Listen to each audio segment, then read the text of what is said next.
At dinner, my mom leaned across the table, her eyes sharp and unblinking, and snarled, "Your success means nothing.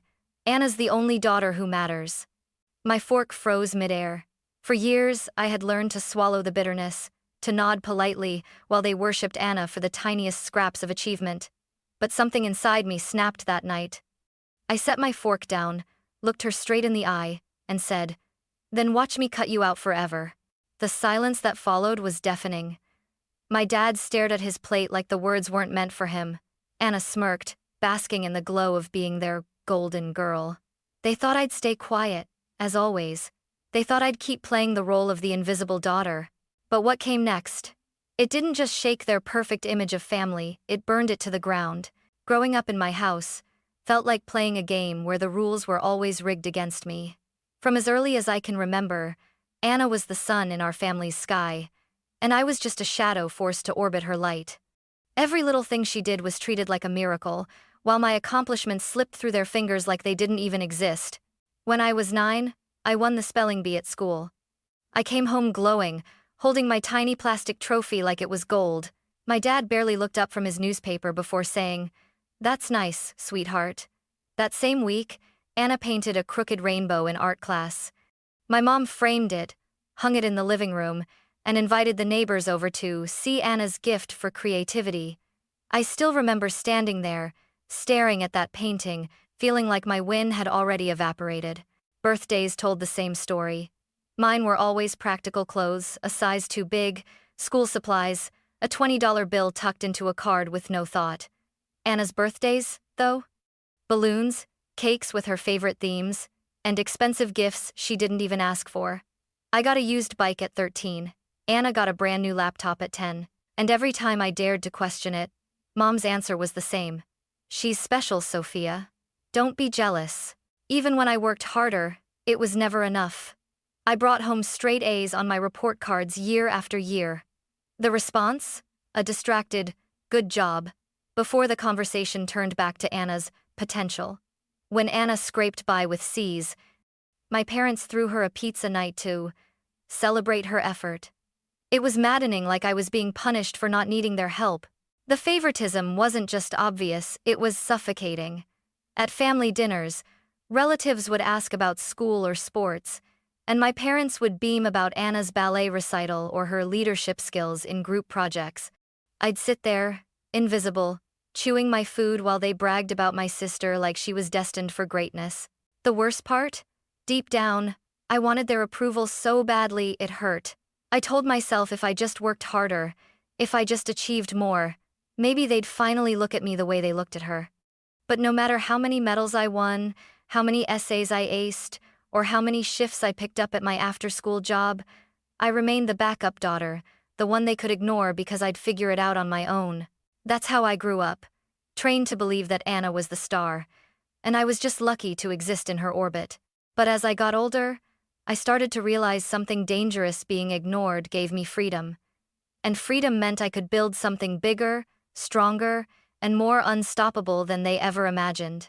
By the time I was 15, the differences between Anna and me weren't just obvious, they were painful.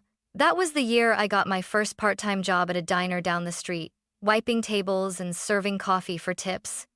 I wanted my own money, because I already knew asking my parents for anything meant hearing, "We're tight on cash this month," followed by Anna walking in with a new pair of designer sneakers. I remember saving for 3 months, just to buy myself a second-hand phone. Every extra shift, every dollar in tips, I tucked it away in an envelope under my mattress. The day I finally bought it, I felt unstoppable. Meanwhile, Anna complained that her phone case didn't match her outfits. 2 days later, Mom took her shopping for the newest iPhone and a dozen accessories. It was the same story when it came to school.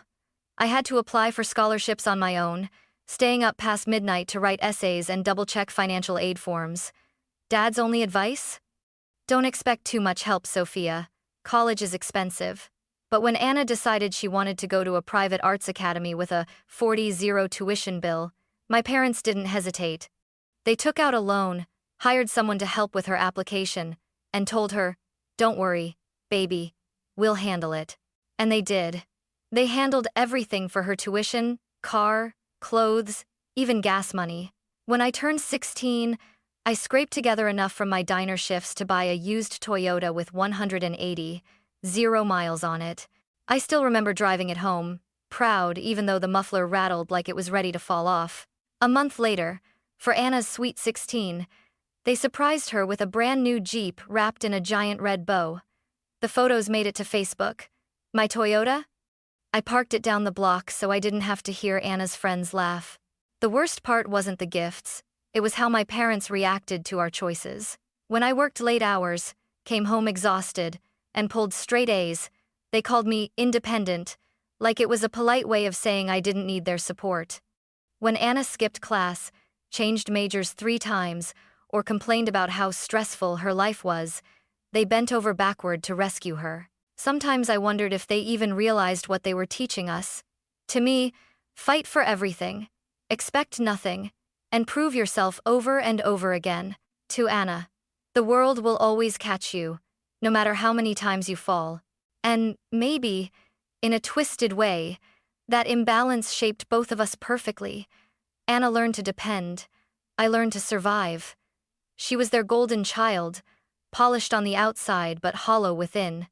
I was the invisible one, quietly building the grit I'd need to outgrow them all. By the time I was in college, I thought things might finally change. I was on the dean's list every semester, juggling 2 part-time jobs, and still managing to keep my GPA near perfect. Professors praised me, classmates asked me for help with assignments, and I felt like maybe, just maybe, my parents would notice. They didn't. When I called home to share that I'd landed a competitive internship at a respected firm, Mom's response was so casual it stung. "That's nice, Sophia. Did you hear Anna's organizing a fundraiser at her school? Everyone says she's such a natural leader."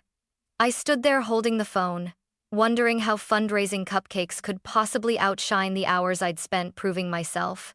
Every time I achieved something, the pattern repeated. I brought home awards, certificates, glowing recommendations. My parents would nod, smile faintly, and then immediately pivot back to Anna. When she passed a class she nearly failed, they treated it like she'd won a Nobel Prize. When she painted a mural for a friend's coffee shop, they threw her a family dinner to celebrate her artistic vision. It wasn't just disappointing, it was humiliating. I remember one holiday dinner when relatives asked how I was doing. I started to explain about the internship, about the real projects I was trusted to work on, and Dad cut me off mid-sentence. "But have you seen Anna's designs? She's got a real eye for aesthetics." Everyone turned toward Anna, and I sat there, invisible again, stabbing my fork into cold potatoes. The message was clear. No matter how hard I worked, my success was background noise compared to Anna's theatrics. They didn't want to hear about financial reports or client presentations. They wanted glitter, applause, and a stage where Anna could shine even if it was a performance with no substance. And here's the bitter truth. The more they ignored me, the more determined I became. Each dismissal added fuel to the fire. I stopped chasing their approval and started chasing something bigger. The idea that one day, my success would be so undeniable, so overwhelming, that they couldn't ignore it even if they tried. But at the time, I was still that daughter sitting at the dinner table, watching my parents beam at Anna like she carried the family legacy, while I quietly carried the weight of building my own future. Little did they know, their neglect was sharpening me into something they'd never be ready for. Graduation day was supposed to be one of the happiest days of my life. I had worked myself to the bone, 4 years of sleepless nights, essays polished until dawn, and weekends sacrificed to part-time jobs just to afford books and rent. I'd earned my honors cord, my cap and gown pressed neatly, and I reserved 3 front-row seats for the people I thought mattered most: my mom, my dad, and my sister Anna. I called them the week before, reminded them of the schedule, even sent the parking details. Mom said, "Of course, honey. We wouldn't miss it for the world." I believed her. That morning, as I waited in the staging area, my phone buzzed. It was a text from Mom. "Can't make it today, sweetie. Anna's got a meeting with a potential investor. This could be huge for her future. We'll celebrate your graduation later. So proud of both our successful girls. XO." I read it 3 times, my stomach sinking lower with each word. Anna's meeting some coffee shop chat with a wannabe entrepreneur was more important than watching me walk across the stage after years of hard work. When my name was called, I stepped onto that stage and scanned the crowd. Families cheered, waving balloons, holding bouquets, crying tears of pride. And in the 3 empty chairs I'd saved, there was nothing. No clapping, no smiles, no flowers, just empty space. A painful reminder that I was alone. The dean shook my hand and whispered, "Congratulations, Sophia. Outstanding work." I forced a smile for the camera, but inside, I was hollow. I wanted to run off stage, tear off the cap and gown, and scream that none of it mattered if the people you loved refused to care. Afterward, I stood outside with my diploma in hand, watching classmates laugh and hug their families, snapping pictures that would hang in living rooms for years to come. I slipped away quietly, got into my rusty Toyota, and drove home with my diploma on the passenger seat. It looked more like a participation ribbon than the proof of blood, sweat, and tears it really was. That drive home changed me. Somewhere between the empty parking lot and my lonely apartment, I realized I couldn't keep waiting for validation that would never come. My parents had made their choice. Anna was their legacy. I was their afterthought. So I made a choice too. From that day forward, I decided to live for myself, not for them. I would build a future so strong, so undeniable, that when they finally turned around to notice me, it would already be too late. After graduation, I cut contact to the bare minimum. No weekly calls, no dropping by on holidays, no desperate attempts to make them proud. Instead, I poured everything I had into building my own life. At first, it was brutal. I worked 60, sometimes 70 hours a week, days at my entry-level job, nights spent studying business, finance, and real estate on my own. My apartment was so bare it looked temporary. A mattress on the floor, a folding chair for a desk, and a second-hand laptop that overheated if I opened more than 2 tabs. Dinner was often ramen or peanut butter sandwiches. While Anna was sipping lattes and posting photos from rooftop bars, I was hunched over spreadsheets, teaching myself market trends until 2 in the morning. My first big risk came 6 months later, a rundown duplex on the edge of town. I scraped together every cent I'd saved, 0 cash, and took out a high-interest loan for the rest. The place was a disaster. Peeling paint, broken plumbing, and an electrical system that looked older than me. Contractors quoted repairs that I couldn't afford, so I learned to do most of it myself. Weekends were spent with YouTube tutorials playing in the background while I patched drywall, laid flooring, and figured out how to replace a toilet without flooding the bathroom. My hands were blistered, my back ached, and sometimes I cried out of sheer exhaustion, but every nail hammered into place felt like I was rebuilding more than a house. I was rebuilding myself. It wasn't smooth. My first tenants stopped paying rent after 4 months, and by the time I finally got them out, the unit looked like a hurricane had torn through it.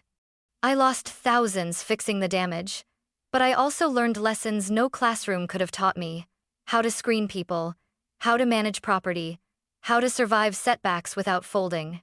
By the end of that year, the duplex was finally stable. For the first time, I had passive income, only a few $100s a month, but it was mine, proof that my sacrifice was turning into something real. I reinvested every penny. No vacations, no shopping sprees, just discipline and focus. Meanwhile, my family barely noticed. On the rare occasions I visited, the conversation always circled back to Anna, her art shows, her networking events, her brilliant ideas. When I mentioned buying a property, Mom's response was dismissive. "That's nice, Sophia. Did you hear Anna's thinking about starting a design studio?" I stopped expecting applause. I didn't need it anymore. Every sleepless night, every scraped knuckle, every dollar reinvested became my own private victory. I wasn't building for them, I was building in spite of them. And while they clung to the illusion of Anna's golden future, I was laying bricks for a reality that would one day leave them stunned and scrambling to catch up. By the time I turned 26, I had 3 rental properties under my name. They weren't glamorous, but they were steady, each one bringing in positive cash flow that grew my savings month by month. I'd learned to refinance smartly, to negotiate with contractors, and to spot opportunities before anyone else noticed. For the first time, I felt like I wasn't just surviving, I was winning. But at home? None of it mattered. During one rare family dinner, I mentioned casually, "I've added a third property this year. It's fully rented already." Dad glanced up from his plate for 2 seconds, muttered, "Just make sure you're not in over your head, Sophia. Real estate can be risky," and then pivoted to his favorite subject, Anna's latest project. Apparently, she was designing logos for a friend's boutique. The way they carried on, you'd think she had landed a Fortune 500 contract. I wanted to laugh, but instead I chewed in silence. When I got a promotion at work that doubled my salary, Mom's only response was, "That's nice, dear. Did you hear Anna's art got featured in a local blog?" The blog in question was one of those websites where anyone could pay $50 to post their own feature. They treated it like she'd been profiled by the New York Times. The favoritism wasn't just insulting, it was absurd. Every holiday, Anna's gifts grew more elaborate. One Christmas, she unwrapped a brand new MacBook, while I got a generic gift card. When I unwrapped it, Mom smiled brightly and said, "We just knew you'd find something practical with this." I forced a thank you, but inside, I burned. Meanwhile, Anna's career was spiraling. She'd started and abandoned 3 different ventures in as many years: a clothing line, a photography studio, and something she called creative consulting, which was basically her charging small businesses for ideas she never followed through on. Each failure was excused with the same refrain: "She just needs more time. She's discovering her passion." I didn't argue anymore. I'd stopped expecting them to see me. But privately, I kept growing. By living cheap, still driving my beat-up Toyota, still eating peanut butter sandwiches, I was investing everything into expanding. By 27, I owned 6 units, and was netting more in rental income than my full-time salary. I wasn't just building wealth, I was building freedom. And yet, at every gathering, I sat through endless monologues about Anna's potential. They called her the family's future. Me? I was background noise. What they didn't know, and what made me smile in the dark, quiet moments alone, was that their golden daughter's shine was already fading. And when the real storm came, all their blind devotion wouldn't save her. The shift didn't happen overnight. It started with small cracks in the image my parents had built around Anna. First, her design studio quietly shut down when she couldn't pay the rent. Then the shiny Jeep she drove everywhere disappeared from the driveway repossessed. At family dinners, the conversations about Anna's big plans became shorter, thinner, and harder to sustain.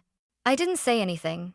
I just listened, nodding politely, hiding the fact that by now I'd accumulated 9 properties and was closing in on a net worth they couldn't even imagine. The breaking point came the day a local business journal published an article about rising stars in real estate. My face was on the cover, smiling in front of one of my renovated houses, the headline bold: "Sophia Mitchell, 28, builds $1 million portfolio, before 30. I hadn't told my family, but someone else did. Within 48 hours, my phone lit up like fireworks. First Dad: "Sophia, we saw the article. Can we talk? So proud of you." Then Anna: "Wow, didn't know you were doing all that. Maybe we could collaborate your properties? My creative vision?" Finally Mom: "Honey, this is amazing. We should celebrate as a family. Call me ASAP." Funny. For years, they'd dismissed me. Now suddenly, I was the miracle child. I ignored them for weeks, letting their desperation stew. But when I finally agreed to meet for dinner, the truth spilled out fast. They weren't there to celebrate me, they were drowning. Dad's business had collapsed under debt. Mom's spending habits had spiraled out of control, credit cards maxed, loans unpaid. And Anna? She hadn't worked in months, still living at home, draining what little money they had left. At first, they tried the proud parent routine. "We always knew you'd be successful, Sophia," Mom cooed. Her smile stretched too wide. Dad chimed in: "Your mother's right. We couldn't be prouder." Then, as if on cue, Anna slid her laptop across the table with a PowerPoint she clearly threw together in a panic. I have this idea, she said. If we combine your business with my creative brand, we can dominate the market. You handle the money, I'll handle the image. I nearly laughed out loud, but the mask slipped soon after. Dad's voice cracked when he admitted, "We're in serious trouble. The bank sent us a foreclosure notice. We need 160 to save the house. Sophia, you're our only hope." Mom reached for my hand, her eyes glossy with crocodile tears. "Please, sweetheart. We made mistakes, but family sticks together. You wouldn't let us lose everything, would you?" Anna leaned in, her smirk replaced with raw panic. "Sophia, if you help us, I'll work for you for free. I'll prove I can pull my weight." I sat back, my heart pounding but not with pity. With clarity. For the first time, they needed me more than I ever needed them. And I knew exactly how I'd answer. I looked at the three of them across the dinner table, my parents pale with fear, Anna wringing her hands like a child about to be scolded. For a moment, I almost let the old version of me speak up, the daughter who longed for approval, who would have sacrificed herself for a shred of recognition. But that girl was gone. I leaned forward, my voice calm but sharp. "Do you remember my graduation?" I asked. "When I saved you front row seats, and you skipped it because Anna had a coffee meeting with some investor? Do you remember telling me that my success meant nothing? That Anna was the only daughter who mattered?" The color drained from Mom's face. Dad stared at the table. Anna whispered, "That was different." "No," I cut in. "It wasn't different. You made your choice years ago. You invested in her. And now your investment has failed." Silence. Just the clink of silverware as a waiter refilled our water glasses, completely oblivious to the storm brewing at our table. Mom tried again, her voice trembling. "We'll pay you back with interest. We'll sign over the house. Anna will work for you. Anything, please, Sophia. Don't let us lose everything." But I was done bargaining with ghosts. The time to support me was when I was building all of this from nothing. You laughed. You ignored me. Now you want in? That ship has sailed, and it's not coming back. I stood, tossed a few bills onto the table for my meal, and walked out, leaving them frozen in disbelief. Weeks later, I drove past their old house. A bright yellow foreclosure sticker was plastered on the door. The yard, once manicured, was overgrown. Out front, Anna was hauling boxes into Dad's beat-up truck. The Jeep was long gone, repossessed. My parents shuffled around like ghosts, faces drawn with exhaustion. For the first time in my life, they looked small. Meanwhile, I was moving into my new home, a 900 modern house, with glass walls overlooking the city, a pool in the backyard, and enough space to breathe freely. My office overlooked the skyline, where I managed my growing portfolio. In the garage sat a sleek black Porsche I bought with cash, a reward to myself for every night of struggle they never saw. Sometimes, emails from Mom slip into my inbox from new accounts. Pages of apologies, promises to change, pleas for one last chance. I don't reply. Dad even showed up at my office once, looking thinner, older, broken. Security escorted him out before he made it to my desk. And Anna? She's working part-time at a craft store, making minimum wage, posting inspirational quotes about finding yourself on Instagram. I don't smile out of cruelty, I smile out of freedom. They chose to build their world around a golden girl. They let me become invisible. And now, I've built a world where their absence doesn't matter. They always said my success meant nothing. Turns out it means everything because it's the one thing they can never take from me.